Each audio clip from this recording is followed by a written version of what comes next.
time. Hello everyone. Hi, Rob's everyone. my name. Dave, how are you? We're here from the HS Group, and Dave and I thought we'd do something a little bit different other than just walk around videos continuously.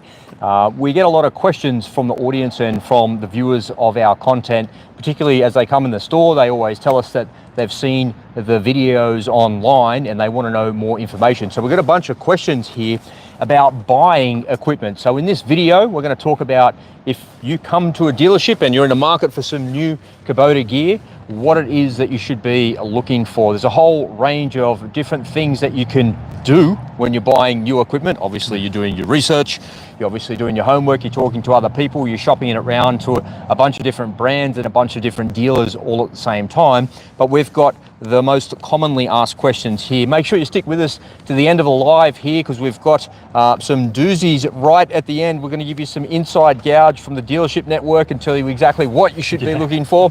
I'm going to give you some insider tips and tricks to look out for so you don't get tripped up when you're looking to buy a new machine. So I want to kick off and start by asking you your background. For the people that don't know you, tell us a little bit about you and your association with AHS Group and Kubota and all of that. Yeah, beautiful. So look, my background is from farming in the agricultural industry, originally out Tamworth way, mixed grazing through livestock and cropping, a little bit of cropping as well, through to, like I said, been through the droughts, making it a hard time out there as well, through to managing some properties here in Sydney on the lowlands, which, you know, then I had a couple of young kids, mate, so I got pretty hard working 7 days a week. So that introduced me to the Kubota brand. So I used a lot of different brands in the market, but I've been now selling Kubotas for about 6 or 7 years now. So what's easier? Is it easier farming or is it easier selling farming equipment? Depends on the day of the week, really. Depends which way the rain is coming. 100%. Yeah, look, mate, there's been some tough times out working the land, that's for sure. But look, there's some challenging days doing this job as well. But definitely able to go home at the end of the day, not worry as much as some of these guys out farming through drought and stuff. That's for sure. You once told me that being a farmer was like being a gambler. Yeah. Do you still hold to that statement? Oh, mate, 100%. Like, you're gambling everything, whether it's seeds, fertilizers for cropping, mate. Everything depends on the weather, and it is a big gamble at the end of the day. Yeah, nice one. I deliberately set up that question with a bit facetiously because I wanted to kick off and ask you, one of the most frequent things people ask about buying a new machine is, can I come in and test drive that particular machine? What would you say to that particular comment? Oh, look, at the end of the day, you definitely need to do a little bit of homework first just to narrow down what you are looking for. But 100%, if you got a local dealership that you can go and see, definitely go and look at the machines, because even on paper, like, they can all look very similar. But it's just going to physically look at the machines, jump on. If you've got the space like we do here in the yard, have a bit of a drive around. If you're after some bigger tractors as well, always ask if there's demo stock. Usually there's demo tractors in a bigger capability, or even maybe some excavators and stuff, depending on what you're after. There's always something available that we could potentially even bring out to you to trial. Yeah. So the key thing I want to highlight here, just working in this dealership for a short period of time, is when you're coming to demo the machine, make sure you demo the dealership as well. You don't realize that when you're purchasing the machine, you're going to be in a long-term relationship with that particular dealership. So make sure that you're taking them out for a spin as well. What is their service like? What is their spare parts availability like? What is their backup? What happens if something goes wrong? You want to be asking these types of questions, particularly if you've got a capital purchase coming, $40,000, $50,000, $100,000 worth of gear. And if you're going to pick up that gear and take it some distance away from the dealership, how are they going to be able to service you? So when you're coming in for a test drive, you're not just test driving the machine, you're test driving the dealership as well. Yeah, look, 100%. I think one of the really big advantages of going to a main type of brand in the market is the backup support you're going to get. I know we've got field service available here, but it is that backup support. If for some uncertain reason that something does happen to go wrong, you're going to get supported after sales. Yeah, it's critical. It's not something people are asking a lot about. All right, you mentioned briefly about demo stock. Is there demo stock that's on the floor? Can I check that out? Is that for sale? Sometimes the demo stock's not for sale, is it? Or is it everything's on sale all of the time? Everything's usually on sale all the time. Like I said, you would have seen through the channel, we do advertise our demo stock when we get to a certain amount of hours on a machine. So they generally, 90% of the time, they're always up for grabs. And we usually have stock of varying models, from utility vehicles to tractors to everything in between. So 100% ask the question. If we haven't advertised it, definitely ask the question when you come in. Usually there's some tractors laying around for sure. All right, so here's the first value bomb coming at you right now, ladies and gentlemen, and it is this. If you're looking for a particular type of machine, but that machine is not available in the dealership right now, there is definitely something that you can do to make your life a whole lot easier. Yeah. And that is... Mate, the easiest thing, if we don't have the stock and if you don't need it straight away, always ask a dealer about being able to forward order a product. Because if we don't have it in stock and you need it straight away, the discounting rates that we get as a dealership might be a lot better if we forward order them for a customer. So if we don't have it in stock, which does happen, like I said, we can't hold absolutely everything in the lineup, but we do hold 90% of Kubota's products as our group in our dealership. If we can forward order, we can potentially get higher discounts, which offers our customers some better pricing if you don't need it straight away. One thing that I've come across quite a bit, ladies and gentlemen, if you're watching this for the tips and tricks of what you should be doing when you're buying a machine, is nobody is waking up in the morning and saying, oh, I'm going to go out and buy an SVL 75 track loader for 100 grand. Nobody is doing that. There's some advanced warning that you're giving yourself in your life, and you're planning and anticipating that. So to your point, if we're able to plan and anticipate it and get ahead of it by 6 months and put an order for 6 months' time, I'm going to be able to negotiate a better deal, right?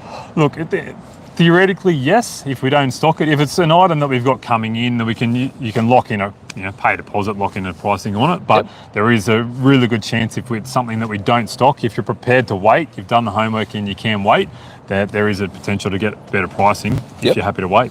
All right, excellent. Now, the next one, when we were getting ready for this video, I was asking you about is like, what is a common mistake that people actually make? And the first mistake that you mentioned was they have a particular budget allocated to something, but then later on they want to buy another 3 or 4 attachments. Yeah. So if they wanted to buy a tractor, they want the tractor and the slasher, but later on they need the grab or the bucket or whatever other thing it is that they need later on. Yeah. That's going to add more cost to the overall purchase for a variety of different reasons. Yeah, 100%. So I think if you have a job in mind that you want to do, like you're buying a new property or you're doing something, try and think about everything that you're going to need to maintain that property at once, because it will be cheaper if you're buying it in that initial package. Like it could be just the labour costs and other things and bits and pieces added together. So the pre-delivery stuff is what you're talking about, yeah, right? Well, That's it's pre-delivery. Like there's a lot of costs, as a dealership that we need to do to set up a machine. Like you could buy the tractor by itself to start with a loader on it. But even if you buy the slasher or a rotary hoe, something later on, like we've got to match the PDO size, so we've got to cut the PDO to length to suit the tractor. And if there's not as many double ups, like if you do it on the first package deal, we don't have that extra cost again later. We can do it all in one cost, which then reduces the buy price for all of those attachments to the customer. So another thing that's not factored in when people are talking about buying multiple items all at the same time, or they don't buy them all at the same time rather, is the delivery cost. So if you've got the tractor and the slasher, but then you need 3 or 4 other things later on, and you're trying to stretch that out because of your budget, then that is potentially going to add 3 or 4 more delivery costs that are associated with it. 100%. And I think the thing is with Kubota Finance, right? Kubota Finance has such good interest rates at the moment. Let's say you've got a $30,000 budget and it costs you an extra $5,000 or $6,000. Like you can still put your $30,000 deposit in the finance and only be financing the $6,000 in it. Whatever it is, 0.9 and 1.9% at the minute, there's not much in it. And you probably save more even with that little bit of interest component than what you would buying those attachments later on. You will the pre-delivery and then the actual delivery themselves and all the other bits and pieces that go with it, that all adds up and ends up running away. And then at the end of the day, even if it's 6, 12, 18 months later, you've got price rises and other factors in play as well. So it's definitely, if you can, definitely better to package it up front.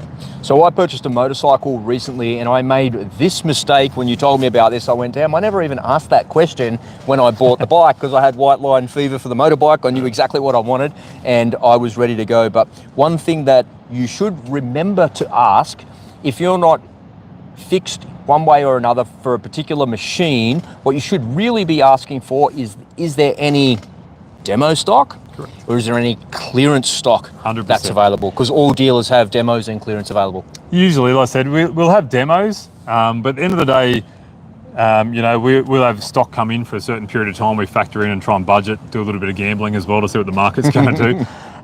But if there is stock left over and it's coming up for payment, there definitely is some clearance deals available.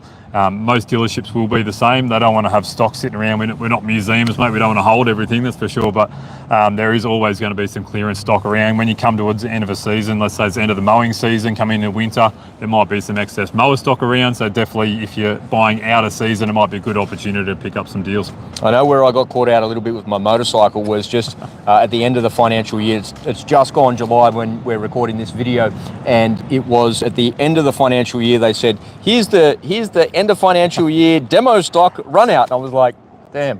It's always the way to always. But look, most of the time, like I said, just asking the question, there's most stuff about nearly always throughout the year. Excellent. All right.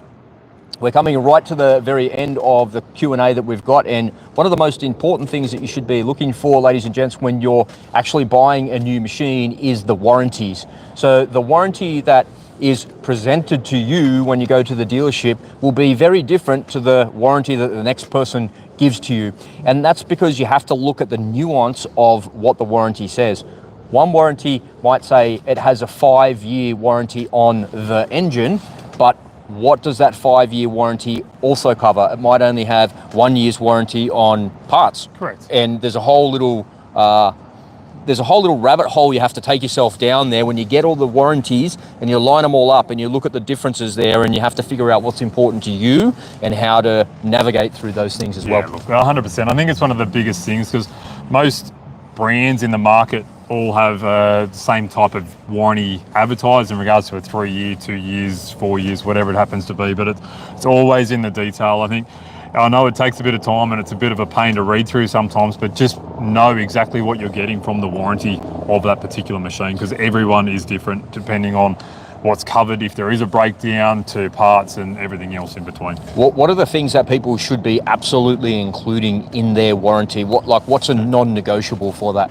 Oh, look, I think one of the biggest things if you are reading through your warranty is making sure if there is a warranty breakdown, that you're at least going to be covered by the parts and labour to repair that machine. I think that's the biggest thing, to make sure that your parts, but also the labour to do that repair is part of the warranty period. So is that something you've seen with other brands where they don't include that? It is one of those tricky things that's out there that, it might be parts and not labour type things. So just be mindful and 100% read through those terms to make sure that you are going to get covered and get the best service once you've made the purchase. Excellent. Well, there you have it, folks. There's some insider tips that we've come up with to help you make the buying process much easier. If you're thinking about buying a new Kubota machine, whether that's for construction or for agriculture, please reach out to us at ahsgroup.com.au. We can leave a comment down below in this live. You're going to get used to seeing Dave and I a little bit more on these lives. We're going to be doing more discussions and conversations like this. So if you've got anything that you want us to talk about, please leave that in the comments below